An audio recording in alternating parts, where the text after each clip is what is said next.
그동안 경제난을 이유로 KF-X 공동개발에 소극적이었던 인도네시아가 공동개발 방침을 최종 확정함에 따라 하반기에 사업이 정상화될 전망입니다.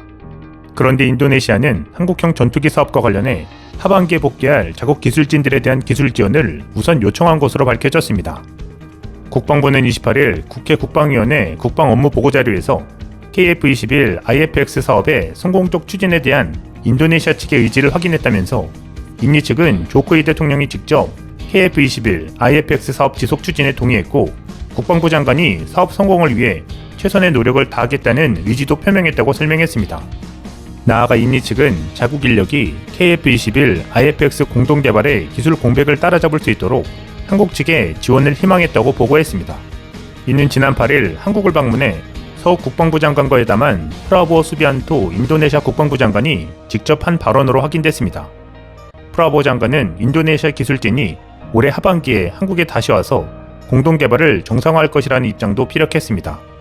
현재 인도네시아는 공동개발 분담금 6,044억 원을 연체하고 있고 작년 3월 경남 사천의 카이에 파견돼 있던 기술진 114명을 본국으로 철수시킨 바 있습니다. 여전히 공동개발 미납금에 대한 발언은 없이 공동개발 완주 의사를 보이고 있는 상황에서 요구사항은 더 많아지는 모양새입니다. 특히 인도네시아 측은 한국 해군의 도태함정 양도 등 군 전력 향상을 위한 한국 측의 지원도 요청했다고 국방부는 전했습니다. 한국에 남는 함정이 있으면 지원해달라는 것입니다. 요청할 것이 있으면 기본적인 협력사항을 충분히 이행하고 나서 해야 하는데 자발적 외상을 한 상황에서 추가 요청까지 하고 나선 것은 도의를 넘어선 것으로 보입니다. 그럼에도 국방부는 이번 양국 국방장관 회담에서 합의한 국방협력 증진 방안 후속 조치로 인리 측에 양도 가능한 불용 군수품, 군사교육 교류 확대 방안을 검토하고 있다며 외교, 국방장관급 전략대화 개최를 위한 실무회의 개최와 차관급 공동국방협력위원회 설치를 위한 실무협의를 개시할 것이라고 보고했습니다. 우리 정부는 한국 방산 수출 시장의 확대라는 큰 그림을 보고 인도네시아와의 협력에 있어 유화적 제스처를 취하고 있는 상황입니다. 오는 9월 서울 안보대화와 12월 제4차 UNPKU 장관회의에 인도네시아 고위 인사 참석이 예정됐다고 국방부는 덧붙였습니다. 방위사업청 관계자는 인도네시아가 KF-21 공동개발과 연계하진 않았지만 식량기지 사업에 협조를 요청한 상황이고 이에 문재인 대통령이 좋은 경제협력 모델이라며 화답해 긍정적인 분위기가 됐다고 말했습니다. 하지만 정부 관계자는 인도네시아의 미납금 납부에 대해 이자를 물게 하는 조건으로 인도네시아의 미납금 납부를 유예하는 방안을 검토 중이라고 설명했습니다. 그리고 뼈있는 한마디를 던집니다. 인도네시아가 미납금을 모두 내야 KF-21 시제 5호기를 넘기기로 방침을 정하고 인도네시아의 약속 준수를 압박하겠다고 강조했습니다. 이는 인도네시아가 요청하고 있는 여러 사항들을 드러낸 주되 실질적인 것은 원칙대로 하겠다는 의지의 표명인 것입니다. 마찬가지로 임리 측이 요청한 공동개발의 기술 지원 요청도 그들이 분담금 낸 수준에서만 지원하겠다는 의미로 볼 수 있을 것입니다. 현재 인도네시아는 난갈라 402 잠수함 사고로 같은 기종인 카크라 401호의 잠수함의 운영은 잠정 중단된 상태입니다. 혹시 모를 사고에 대비해 점검에 들어간 것입니다. 그러면서 노후 기종의 사고 위험을 실감한 듯 한국으로부터 잠수함 기술도 배우고 추가 수입도 해야 한다는 분위기가 형성되고 있는 상황입니다. 29일 현지 매체 대틱뉴스는 인도네시아는 최소 잠수함 12대가 필요하다.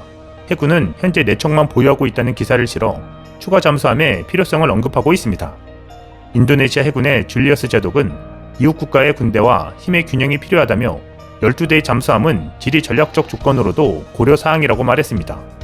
또 다른 기사에는 유럽과 한국에서 만든 잠수함 가격과 사양을 비교한 기사도 올라왔습니다.